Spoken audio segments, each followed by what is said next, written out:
عمل میں ہوتے ہیں. Corps commander Quetta, D G coast guard اور ان کے ساتھ جو ان کے ساتھی فوجی افسران تھے, ان کی شہادت یقیناً ایک بہت بڑا المیہ ہے. شہداء تو ویسے ہی بخشے ہوئے ہیں, اللہ تعالیٰ نے ان کے بارے میں قرآن پاک میں واضح طور پہ بتا دیا ہے کہ وہ زندہ ہیں. بہرحال اللہ کریم ان کے درجات کو بلند کرے, اور ہم سب کی ان کے لیے دعائے مغفرت بھی ہے, بلندی درجات کی دعا بھی ہے, اور ان کے اہل خانہ کے ساتھ ان کے غم میں پوری قوم شریک ہے. دوسری بات جو مجھے کہنی ہے وہ یہ ہے کہ پاکستان ریلویز نے سیلاب زدگان کی مدد کے لیے مختلف بڑے ریلوے اسٹیشن پر ریلیف کیمپ قائم کیے ہیں, اور ہم شہریوں سے یہ اپیل کر رہے ہیں کہ اگر وہ اپنے گڈز, اپنا اشیاء خرد و نوش یا کپڑے یا جو کچھ بھی وہ بھجوانا چاہیں سیلاب زدگان کو, تو اس کے لیے ہمارے سینٹرز قائم ہیں, وہاں مسلسل کام ہو رہا ہے. ریلوے کا عملہ جو ہے وہ اس کے لیے مستعد اور کام کر رہا ہے. تو نقد احتیاط نہیں لے رہے, لیکن جو کائنڈ ہے, اجناس ہیں, اس کی پیکنگ ہو یا کپڑے ہوں یا دوسری چیزیں ہوں, تو وہ اگر آپ اپنے ہمارے ریلوے اسٹیشنز پہ پہنچائیں, سینٹرز بنے ہوئے ہیں, تو ہم ان کو سیلاب زدگان تک وہاں کی مقامی لوکل گورنمنٹ کے ذریعے انشاءاللہ پہنچا دیں گے. ایک آپریشن ابھی جاری رہے گا جب تک ہم سمجھیں گے کہ اس کو جاری رکھا جانا چاہیے اور سپلائی جاری رہے گی. میں سمجھتا ہوں کہ باقی ریلوے کے لوگوں نے, افسران نے یہ فیصلہ بھی کیا ہے کہ گریڈ 17 سے گریڈ 22 کے جتنے افسران ہیں وہ اپنی ایک دن کی تنخواہ جو ہے وہ اس کے لیے کلیکٹ کریں گے, اور پھر ہم کسی سرکاری ادارے کے حوالے کریں گے. موسٹ پروبلی NDMA کو ہم دیں گے تاکہ وہ جو اسی کام کے لیے لگے ہوئے ہیں اس میں وہاں وہ پیسے استعمال کیے جائیں. میں جو NGOs ہیں پاکستان کی, ان کو بھی یہ ریکویسٹ کروں گا کہ اگر وہ اپنا سامان بھجوانا چاہیں تو ریلوے کے متعلقہ افسران سے یا آفس سے کانٹیکٹ کریں, ہم ان کا سامان بلا معاوضہ سیلاب زدگان تک پہنچا دیں گے. اپنا کوئی نمائندہ ساتھ بھیجنا چاہیں تو ان کو بھی ہم وہاں پہنچا دیں گے. تو یہ کوارڈینیشن ہم کروا دیں گے انشاءاللہ. تیسرا ایشو ہے لاہور میں ہمارے جو سابق امیدوار تھے الیکشن میں, جو پہلے PTI میں تھے اور ہمارے ٹکٹ پہ الیکشن لڑا, نذیر چوہان صاحب, ان کی گرفتاری. ان کی گرفتاری جس انداز میں ہوئی ہے وہ ویڈیو کلپ سب نے دیکھا ہے, جیسے کسی دہشت گرد کو آپ اٹھا کے لے کے جا رہے ہیں. یہ طرز عمل جو ہے یہ نہایت قابل مذمت ہے, اور ہم توقع کرتے ہیں کہ جس طرح عدالت باقیوں کے لیے رات کو کھلتی رہی ہے, نذیر چوہان کے لیے بھی کھلے گی, اور ان کو فوری انصاف دیا جائے گا. یہ طرز حکمرانی قابل قبول نہیں ہے. بعض لوگوں نے سوشل میڈیا پہ یہ طوفان کھڑا کیا کہ جی جب لانگ مارچ ہوا تھا تو اس وقت گرفتاریاں ہوئی تھیں. جب آپ اسلام آباد پہ چڑھائی کا اعلان کریں گے, حکومت گرانے کی بات کریں گے, ریاست کی ریٹ کو چیلنج کریں گے اور دھاوا بولنے کے لیے نکل پڑیں گے, تو پھر قانون اگر آپ کو نہیں روکے گا تو کیا اسلام آباد کو آپ کے رحم و کرم پہ چھوڑ دیا جاتا؟ جب ایک عدالتی آرڈر آیا تو آپ نے دیکھا کہ انہوں نے یہاں کیا قیامت مچائی, آگے لگا دی, لوگوں کی املاک کو توڑا. سو ایک آدمی جو اپنے گھر میں بیٹھا ہوا ہے اس کو گھر سے اٹھا کے لے جانے میں, جو کہیں دھاوا بولنے نہیں جا رہا, اور وہ لوگ جو فساد پھیلانے کے لیے اسلام آباد آ رہے ہیں اور باقاعدہ اپنا ایجنڈا ڈکلیئر کیا ہوا ہے اور نکل آئے ہوئے ہیں, ان کو روکنے میں بہت فرق ہے. یہ فرق واضح رہنا چاہیے. اب آتے ہیں فورن فنڈنگ کیس کے اوپر. تو اس پہ بہت بات ہو چکی ہے, لیکن یہ بات ہوتی رہے گی جب تک یہ شخص عمران جس پہ شیاطین اترتے ہیں اپنے منطقی انجام تک نہیں پہنچتا. اور جب میں کہتا ہوں کہ اس پہ شیاطین اترتے ہیں تو میں یہ بات سوچ سمجھ کے کہتا ہوں, کیونکہ ایک آدمی جو اتنا بد زبان ہو, اتنا بے لگام ہو, کسی کی شرم حیا موجود نہ ہو اس کو, اور دنیا کی ہر خرابی کرے, اور وہ جو خرابی کرے وہ اپنے اس کا الزام ڈٹائی کے ساتھ اپنے مخالف پہ لگا دے, یہ جو ہمت ہے یہ عمران خان ہی کر سکتا ہے, ہر آدمی کے بس کا روگ نہیں ہے. لیکن یاد رکھیں کہ جب بھی عمران خان کو الزام کسی مخالف پہ لگائیں گے تو اس کا مطلب ہے کہ یہ واردات کی ہے انہوں نے, اور یہ کام خود کرتے ہیں. کیونکہ ایک آدمی جو گند کرتا ہے اور جس کے اپنے دماغ میں گند ہو, وہ ہر ایک کو اپنے جیسا سمجھتا ہے. تو یہ قابل رحم آدمی بھی ہے اس حوالے سے, کیونکہ آپ دیکھیں کون سا کام اس نے نہیں کیا. رشتوں کی اس کو کوئی پہچان نہیں ہے، وہ رشتوں کی توہین کرتے ہیں، موصوف آج بھی کر رہے ہیں۔ خواتین کا احترام ان کو کرنا نہیں آتا، وہ مخالف خواتین کے جس طرح نام لیتے ہیں بے حیائی اور بے شرمی سے۔ کوئی عزت والا آدمی، کوئی غیرت مند آدمی اس طرح کی بات نہیں کرتا، مگر وہ کرتے ہیں، ان کو کوئی شرم نہیں آتی، عمر کے اس حصے میں بھی کرتے ہیں پھر بھی شرم نہیں آتی۔ جب انہیں موقع ملا انہوں نے آئین توڑا، جو کچھ لکھا ہوا ہے آئین کے اندر وہ انہوں نے اس کو توڑا ہے۔ ان کے صدر نے، ان کے اسپیکر نے، ان کے ڈپٹی اسپیکر نے اور عمران خان ڈنکے کی چوٹ پہ ان کی حمایت کر رہے تھے۔ آخر انہی عدالتوں سے فیصلے آ گئے کہ آپ نے آئین شکنی کی ہے۔ وہ نہ پشیمان ہوئے، نہ پچھتائے، نہ کوئی ندامت ہے، کوئی شرم حیا نام کی چیز ہے ہی نہیں۔ آپ آگے بڑھیں، جو 4 سال کی حکمرانی پاکستان کو انہوں نے دی ہے، پاکستان میں ان کی حکومت، کے پی میں ان کی حکومت کو آج 9 سال سے اوپر ہو گئے ہیں، اور پنجاب میں بھی ان کی حکومت رہی ہے۔ تو میں یہ پوچھنا چاہتا ہوں کہ آپ نے جو گل کھلائے ہیں کیا وہ لوگوں کو یاد نہیں ہے؟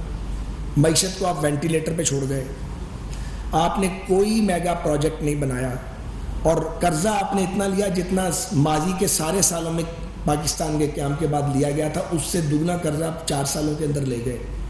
اس کے بعد آج آپ الزام لگائیں ڈٹائی سے کہ جی مہنگائی بڑھ گئی ہے اور اکانومی جو ہے وہ ڈوب رہی ہے۔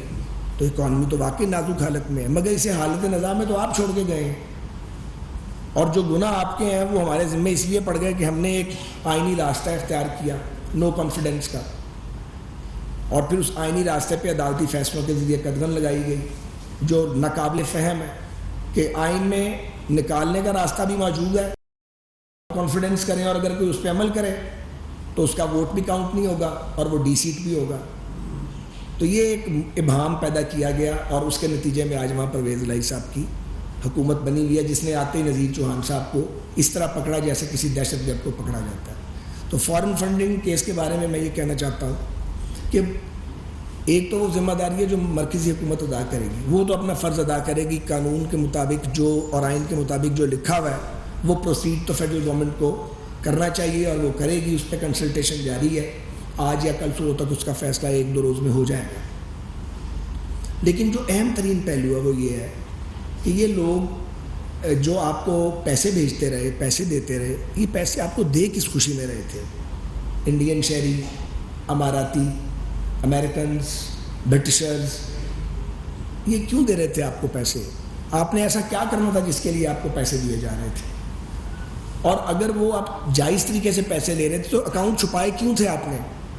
جو آپ کے اکاؤنٹ پکڑے ہیں الیکشن کمیشن آف پاکستان نے، آپ تو لوگوں کو یہ تانے دیا کرتے تھے اپنی لمبی زبان کے ساتھ، آپ تو لوگوں پر برسا کرتے تھے، خود آپ اکاؤنٹس بھی چھپا رہے تھے، آف شور کمپنیوں کے موجد بھی آپ ہی نکلے بعد میں، بھلے آپ کی تحقیق ہی کسی نے نہیں کی کیونکہ وہ تو ٹارگٹ نواز شریف تھا پاناما کا، باقی تو بہانہ تھا۔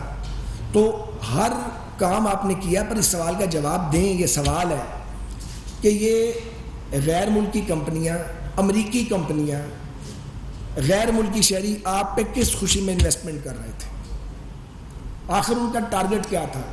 کس کے ذریعے یہ پیسہ آپ کو بھجوایا جا رہا تھا، اور کون سا ایجنڈا تھا جس کی تکمیل کرنی تھی؟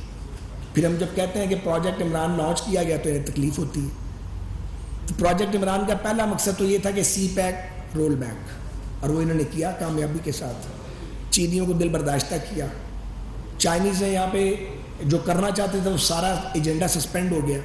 بتائیں نا، آپ نے سی پیک میں 3.25-4 سال کے اندر کوئی ایک اینٹ بھی لگائی، ایک قدم بھی آپ آگے بڑھے؟ ML1 پہ آپ نے کیا کیا؟ جہاں میں چھوڑ گیا تھا اسے اس سے بھی پہلے پیچھے پھینک گئے آپ۔ گوادر میں آپ نے کیا کیا کہ جو پیسہ چائنیز پیسہ آیا ہوا تھا، چینیوں نے دیا تھا کہ یہاں پہ آپ ڈیپ سی پورٹ ہے تو یہاں پہ اس کو صاف کرنا پڑتا ہے اس کو تاکہ ڈیپ سی پورٹ کے طور پہ وہ کام کرتا رہے۔ 4 سال سے وہاں پہ وہ چیزیں جمتی رہیں، خرابی ہوتی رہی وہاں پہ، اور آپ نے وہ پیسہ پڑا رہا، اور اب وہاں پہ گہرے پانی نہیں ہے جس میں ڈیپ سی پورٹ میں بڑے جہاز جو ہیں وہ آ سکیں۔ یہ تو آپ کی کارکردگی تھی۔ سڑکیں ٹوٹ چکی تھیں، کوڑے کے ڈھیر لگے ہوئے تھے شہروں کے اندر، آپ کی صوبائی حکومتیں ٹکے کا کام نہیں کر رہی تھی، اکانومی کی نبضیں ڈوب رہی تھیں۔ آبویسلی جب ہم آئے ہیں تو ہمارے سامنے تو ملک جو تھا وہ اس حالت میں کھڑا تھا کہ یا اس کو دیوالیہ ہونے دیا جائے تو یا یہ بوجھ اپنے سر پہ اٹھا لیا جائے۔ ہم نے وہ بوجھ سر پہ اٹھا لیا، کوئی خوشی سے تو نہیں اٹھایا، بڑی تکلیف میں، اور بڑی تکلیف سے یہ بوجھ اٹھایا۔ اور پی ٹی آئی بہت خوش ہے عمران خان کہ ٹھیک ہے روز کہتا پاکستان سری لنکا بن جائے گا. آپ کے منہ میں خاک. پاکستان کبھی بھی سری لنکا کے حالات اللہ پیدا نہ ہونے دے پروردگار. پھر کبھی کہتا جی ایٹم بم گرا دو, کبھی کہتا 3 ٹکڑے ہوں گے, کبھی فوج کو ٹارگٹ کرتا ہے, اگر کبھی عدالت سے فیصلہ مرضی کے خلاف آ جائے تو ان کو ٹارگٹ کر دیتا ہے, اور الزام پھر دوسروں پہ لگا دیتا ہے. بڑے بڑے چالاک دیکھے ہیں, لیکن ایسا ہوشیار چالاک نہیں دیکھا جیسا کہ عمران خان ہے. لیکن آپ دیکھیں قدرت اسے کیسے ایکسپوز کر رہی ہے. ہر وہ چیز جو انہوں نے تھوکی ہے وہ چاٹنی پڑ رہی ہے, کیونکہ اللہ کا نظام موجود ہے. آپ لوگوں کی پگڑیاں اچھالیں گے, بہتان لگائیں گے, گندے خود ہوں گے. یہ نہیں ہو سکتا کہ فطرت آپ کو ایکسپوز نہ کرے. آپ ایکسپوز ہوں گے. تو میں یہ سوال پوچھنا چاہ رہا ہوں کہ یہ غیر ملکی سرمایہ کاری عمران خان پہ کیوں کی گئی ہے, کس ایجنڈے کی تکمیل کے لیے کی گئی ہے. پھر اس کا کیا یہ مطلب ہے کہ جو بات حکیم سعید شہید کہتے تھے اور ڈاکٹر اسرار مرحوم کہتے تھے وہ درست عمران کے بارے میں, کہ ایک آدمی ہے اس کو لانچ کیا جا رہا ہے تاکہ پاکستان کی پالیٹکس کو کیپچر کیا جائے. آپ تو پاکستان کو ڈی اسٹیبلائز کرنے کے لیے آئے تھے اور آپ نے کامیابی سے یہ کام کیا ہے. اکانومی کا بیڑا غرق کیا ہے, آپ نے چینیوں کو ناراض کیا ہے, آپ نے پاکستان کو دنیا میں تنہا کیا ہے. آج لوگ بلک اور سسک رہے ہیں, ایک وقت کی روٹی پوری نہیں ہو رہی. اور جواب دیں ظاہر اب ہم ہیں, کیونکہ حکومت میں ہم ہیں اس وقت. آپ جو ہیں آپ نیرو کی طرح روم جل رہا ہے اور آپ بانسری بجا رہے ہیں اور خوش ہیں کہ اچھا تباہی اور مچنی چاہیے اور اکانومی خراب ہونی چاہیے. اور اب عمران خان کا رول یہ ہے کہ پاکستان کو اسٹیبلائز نہ ہونے دیں, ورنہ آپ پہ نو کانفیڈنس آئی ہے تو ٹک جاؤ. ٹکتے ہی نہیں ہو, ٹک جاؤ نا اور اپنی باری کا انتظار کرو. آنے دو الیکشن. ہم نے بھی تو انتظار کیا تھا جب RTS بٹھایا گیا تھا اور آپ کو اقتدار میں بٹھایا گیا تھا اور نتائج بدلے گئے تھے اور اس وقت سارے آپ کے ساتھ تھے. ہم نے تو لانگ مارچ اور دھرنے کر کے آپ کی حکومت نہیں گرائی, کیونکہ اگر یہ کرتے تو وہ ڈی اسٹیبلائز ہو جاتا. تو وہ ڈی اسٹیبلائز تو نہیں ہم پاکستان کو کرنا چاہتے تھے. اس لیے ہم نے تکلیف کاٹی, جیلیں کاٹی, جھوٹے مقدمے فیس کیے, مگر ہم نے ریڈ لائن کراس نہیں کی. اختلاف کرتے رہے, تکلیف جھیلتے رہے, گالیاں بھی نہیں نکالی, تنقید ضرور کی. یہ تو گالیاں نکالتا ہے. تو میرا پھر سوال یہی ہے کہ PTI جواب دے, اور یہ جواب ان کو دینا پڑے گا. یہ سوال ان سے بار بار بار بار کیا جائے گا کہ یہ جو ممنوعہ فنڈنگ آپ نے لی ہے, آپ فیڈر میں دودھ نہیں پیتے, آپ کو پتا تھا کہ آپ ممنوعہ فنڈنگ لے رہے ہیں, آپ کو پتا تھا کہ آپ کو پیسے کون دے رہا ہے. آپ نے 5 بار سرٹیفکیٹ جمع کرایا, ہر سال جھوٹا سرٹیفکیٹ, ایک نہیں. ایک بار غلطی ہو سکتی ہے, 5 بار غلطی تو نہیں ہو سکتی. 5 سال مسلسل جھوٹا سرٹیفکیٹ عمران خان سائن کر کے جمع کراتا رہا. تو یہ صادق کہلاتا تھا. یہ میر صادق تو خود نکلا ہے, کہتے لوگوں کے تھے. جو لوگوں کو کہتے تھے وہ عمران خان پہ اور اس کے ساتھیوں پہ, اس کے گروہ پہ فٹ ہوتا ہے. تو یہ ایک بڑی اہم بات ہے کہ آپ پاکستان میں فورن فنڈنگ لے رہے تھے اور ابھی یہ ٹپ آف آئس برگ ہے جو ملا ہے. ابھی کئی سالوں کا تو آڈٹ ہی نہیں ہوا. اگر اس کے بعد کے سالوں کا آڈٹ ہوگا تو پتہ نہیں کیا کچھ نکلے گا. تو ظاہر ہے گورنمنٹ کو اس پہ بھی غور کرنا ہے کہ ان کا پورا آڈٹ کروایا جائے, ان کا اصل ایجنڈا سامنے آنا چاہیے.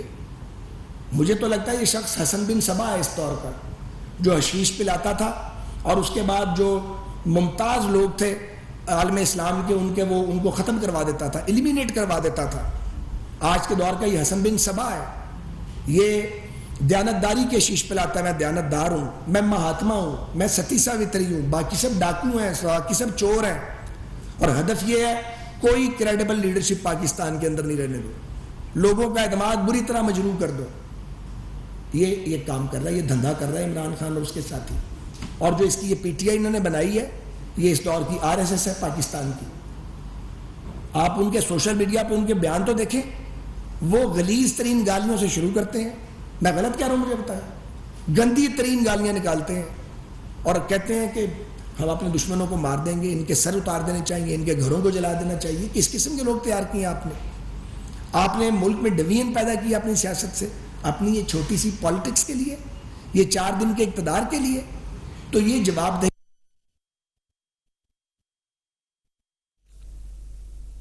کہ ہر ایک نے حاضر ہونا ہے, اور وہ جواب دہی ہو رہی ہے, اور اس کی وجہ سے یہ جگہ جگہ رسوا ہو رہی ہے آدمی. ورنہ جیسے کسی دہشت گرد کو لے کر جا رہے ہیں, یہ رویہ قابل قبول نہیں ہے. انہوں نے مزید کہا کہ عمران خان قابل رحم آدمی ہے, رشتوں کی توہین کرتے ہیں, عورتوں کا احترام نہیں کرتے, اور جب ان کو موقع ملا انہوں نے آئین توڑا ہے, اور انہی عدالتوں سے فیصلے آئے ہیں کہ انہوں نے آئین شکنی کی ہے. نہ آپ پشیمان ہوئے, نہ آپ کو شرم آئی. میں یہ پوچھنا چاہتا ہوں کہ جو گل آپ نے کھلائے ہیں وہ کیا لوگ بھول گئے ہیں؟ معیشت کو وینٹیلیٹر پر آپ چھوڑ کر گئے تھے۔ فورن فنڈنگ کیس کے حوالے سے انہوں نے کہا کہ ایک ذمہ داری قانون کے مطابق وفاقی حکومت ادا کرے گی اور اس کا فیصلہ 1-2 روز میں ہو جائے گا۔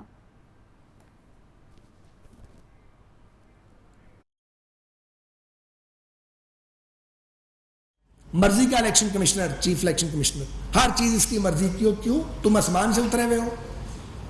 اب یہ الیکشن کمیشن کو گالیاں دے رہا ہے، تو سلطان سکندر راجہ صاحب کا تو نام ہی حکومت کی طرف سے آیا تھا۔ کرو نہ ڈرائے اس کو۔ اگر ایک آدمی نے قانون کی پاسبانی کی ہے، اپنی جان داؤ پہ لگا کے ہتھیلی پہ رکھ کے یہ گالیاں نکالتا ہے، تو یہ غلط فہمی نکال دے عمران خان اس کے ساتھ کہ یہ لوگوں کو دھمکائے گا، اس کو دھمکانے کی اجازت دی جائے گی۔ ہم حکومت میں ہوں، ہم حکومت میں نہ ہوں، حکومتیں آتی جاتی رہتی ہیں، لیکن ہم سیاسی حقیقت ہے پاکستان کی۔ اگر یہ سمجھتا ہے کہ یہ دھمکیاں دے گا اور یہ پاکستان کے آئینی اداروں کو ڈرائے گا، تو بالکل جو پی ڈی ایم ہے اور جو یہ ڈیموکریٹک پولیٹیکل فورسز ہیں، یہ دیوار بن کے ان کے آگے کھڑی ہوں گی۔ اگر یہ سمجھتا ہے اب یہ لانگ مارچ کرے گا، پنجاب میں اس کی حکومت ہے، یہ کر کے دیکھے لانگ مارچ۔ یہ اگر لانگ مارچ کرے گا، ہم اسلام آباد کو پروٹیکٹ کریں گے، اور اس طرح پروٹیکٹ کریں گے کہ انشاءاللہ پہلے کبھی ایسا پروٹیکٹ نہیں ہوا ہوگا۔ یہ تھوڑی ہے کہ لوگ اس کے ساتھ اور ہمارے ساتھ نہیں ہیں۔ ہم اتنے لمبے پولیٹیکل کیریئر میں لاکھوں کروڑوں ووٹ لے کے آتے ہیں، تو لوگوں کے ووٹ لے کے آتے ہیں۔ عمران خان تو کل پیدا ہوا پالیٹکس کے اندر۔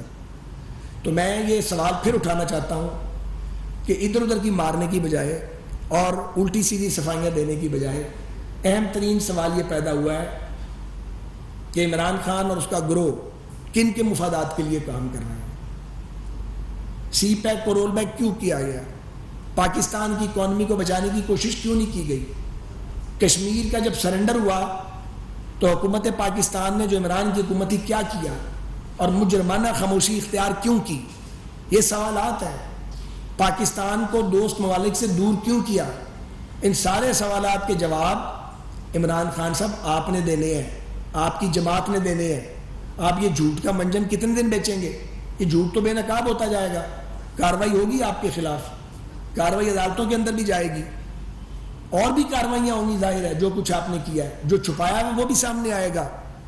اور میں پھر کہتا ہوں، اس کے لیے حکومت میں ہونا یا نہ ہونا معنی نہیں رکھتا، لیکن ہم یہ سمجھتے ہیں کہ یہ ہماری قومی ذمہ داری ہے کہ ایک آدمی جو بہروپیہ ہے، ایک آدمی جو اس دور کا حسن بن صبا بن گیا ہے، ایک آدمی جو ہمارے نوجوانوں کو ورگلا رہا ہے، گمراہ کر رہا ہے ان کو، ان نوجوانوں کو جنہیں لوگوں کی پولیٹیکل سٹرگل کا پتہ ہی نہیں ہے، جنہیں معلوم ہی نہیں ہے کہ اس ملک میں مارشل لاؤ سے کون لڑے تھے، کن لوگوں نے 4 مارشل لاؤ کو فیس کیا اس ملک میں۔ اس ملک کے اندر جمہوریت کے لیے لوگ پھانسیوں کے پھندوں میں جھولے ہیں، لوگوں نے جلا وطنیاں کاٹی ہیں، پوری جوانی جو ہے وہ جیلوں کے اندر گزر گئی ہے، ان کا ذکر نہ ہو، اور ایک رنگیلے کا ذکر ہو، ایک ناچنے والے کا ذکر ہو، ایک ایسے آدمی کا ذکر ہو جسے رشتوں کی پہچان نہیں ہے، جو خواتین کا احترام نہیں جانتا، جو بد زبان ہے، جو لوگوں کے نام ڈالتا ہے۔ ہمیں نام ڈالنے نہیں آتے ہیں، پھر ڈر جاتے ہیں، لیکن اس نے ہمیں بھی خراب کر دیا۔ بعض اوقات ہمیں بھی بد زبانی کرنی پڑتی ہے، ہم کرنا نہیں چاہتے، لیکن ہماری الیکٹریٹ اور ہماری جو سپورٹ ہے وہ ہمیں کہتے ہیں تم لوگ اگر چپ رہو گے، اس کی زبان میں جواب نہیں دو گے، تو اس کا مطلب ہے واقعی تم لوگ ٹھیک نہیں ہو۔ یہ کہتا تم اس کو ریبٹ نہیں کرتے، اس کو اس کی ٹون میں جواب دو۔ آپ یقین کریں ہر وقت یہ پریشر آ رہا ہوتا ہے، یعنی اس نے اپنے لوگ تو خراب کیے ہیں، ہمارے لوگوں کو بھی خراب کر رہا ہے، کیونکہ جب آپ کسی کو گالیاں نکالتے جائیں گے، بہتان لگاتے جائیں گے، تو جو اس کے ساتھ والے ہوں گے وہ بھی اسی لب و لہجے کے اندر بات کرنا شروع کر دیں گے۔ تو ایک پورا جو ایک اخلاق کا ایک چارٹر تھا پاکستان میں، جو ایک پولیٹیکل مارل ویلیوز تھیں، ان کو اس آدمی نے اپنی گندی ذہنیت کی بنیاد پہ اس نے تباہ و برباد کر دیا، تاراج کر کے رکھ دیا۔ تو میں نے آج یہی بات آپ سے کرنی تھی۔ آپ کچھ بات کرنا چاہتے ہیں؟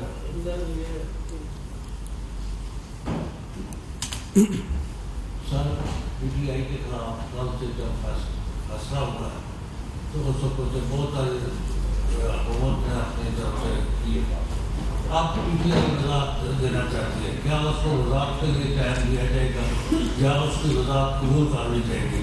یہ پلیز نہیں جی، وہ تو یہ ہے کہ ہم نے میڈیا پہ دیکھا ہے کہ ان کو show cause notice election commission جاری کر چکا ہوگا یا کر دے گا، تو اس کا جواب تو دینا ان کی ذمہ داری ہے، اس کا حکومت سے کوئی تعلق نہیں ہے۔ صاحب میرا سوال یہ ہے کہ الیکشن کمیشن نے فیصلہ لکھا ہے کہ حکومت نے کارروائی کرنی ہے جو بھی انہوں نے فیصلہ کیا ہے. جی تو کیا حکومت نے ایسا اپنے وکلا سے مشاورت کی ہے؟ نمبر 1. نمبر 2 سوال یہ تھا کہ جو ٹریننگ پرائیویٹ ہو رہی ہیں وہ ظاہری بات ہے کہ آپ سوابی صاحب میں یا ان کے دور میں ہوئی ہے, تو کیا آپ مزید منافع بخش ہیں آپ بھی پرائیویٹ کریں گے؟ جہاں تک قانونی مشاورت اور سیاسی مشاورت کا تعلق ہے, 2 کمیٹیاں بنی, ان کی ابھی میٹنگ ہے تھوڑی دیر کے بعد, اس لیے کہ کیسے پروسیڈ کرنا ہے, قانون اور آئین کیا کہتا ہے, اور پولیٹیکل موو آگے کیا ہوگی. اس کے بعد آج پی ڈی ایم کا اجلاس ہے, اس میں وہ سفارشات جائیں گی, تو وہاں ساری پولیٹیکل لیڈرشپ کلیکٹیو ڈیسیجن کرے گی کہ وے فارورڈ کیا ہوگا فارن فنڈنگ کیس اور ممنوعہ فنڈنگ کے حوالے سے جو فیصلہ آیا ہے. جہاں تک ٹرینوں کو اسلام آباد میں وزیر ریلوے خواجہ سعد رفیق نیوز کانفرنس کر رہے تھے. انہوں نے کہا کہ اگر یہ لانگ مارچ کرے گا تو انشاءاللہ ہم اسلام آباد کو پروٹیکٹ کریں گے. سوال یہ ہے کہ عمران خان کا گروہ کن کے کہنے پر کام کر رہا ہے. جو آپ نے چھپایا وہ بھی سامنے آئے گا. ایک آدمی جو بہروپیہ ہے, ہماری ذمہ داری ہے کہ اس کی حقیقت سامنے لائی جائے. اس نے ہمیں بھی خراب کر دیا ہے, اس کو اس کی ٹون میں جواب دینا پڑتا ہے. آپ لوگوں کو گالیاں دیتے جائیں گے تو جواب بھی اسی لب و لہجے میں ملنا شروع ہو جائے گا. عمران خان قابل رحم آدمی ہے, رشتوں کی توہین کرتے ہیں, انہیں عورتوں کا احترام نہیں, اور جب ان کو موقع ملا انہوں نے آئین توڑا ہے. دینے جا رہے ہیں ابھی تو جو دے دی ہیں ان کو, اور جو ہمارے پاس ہے ان کی کوالٹی امپروو کرنے کی کوشش کر رہے ہیں کہ کسی طریقے سے واٹرنگ, صفائی اور پنکچویلٹی کے ایشوز ہوں. پنکچویلٹی ہماری خراب ہوئی ہے, وہ سی او صاحب نے اس کا باقاعدہ وجہ بتائی ہے, کیونکہ ہیوی رینز ہو رہی ہیں خاص طور پہ بلوچستان اور سندھ کے ایریاز میں اور کچھ کے پی کے ایریاز میں, پنجاب میں بھی ہو رہی ہیں لیکن وہاں بہت زیادہ ہے. تو جب رین فال ہوتی ہے تو پانی جو ہے وہ ٹریک کو ہٹ کرتا ہے آ کے, اور بعض اوقات امبینکمنٹ خراب ہو جاتی ہے, اس کو فوراً ٹھیک کرنا پڑتا ہے. تو 2 سے 3 گھنٹے کا ڈیلے چل رہا ہے, لیکن پہلے زیادہ تھا, ابھی ہم کنٹرول کر گئے ہیں. تو ذرا مون سون کی اگر زور ٹوٹے تو اس سے پھر